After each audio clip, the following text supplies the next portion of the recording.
اے لوگو جو ایمان لائے ہو، اپنی جماعت کے لوگوں کے سوا دوسروں کو اپنا رازدار نہ بناؤ، وہ تمہاری خرابی کے کسی موقع سے فائدہ اٹھانے میں نہیں چوکتے۔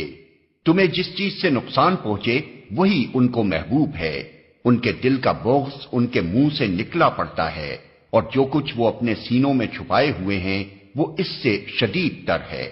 ہم نے تمہیں صاف صاف ہدایات دے دی ہیں، اگر تم عقل رکھتے ہو تو ان سے تعلق رکھنے میں احتیاط برتو گے۔ تم ان سے محبت رکھتے ہو مگر وہ تم سے محبت نہیں رکھتے، حالانکہ تم تمام کتب آسمانی کو مانتے ہو۔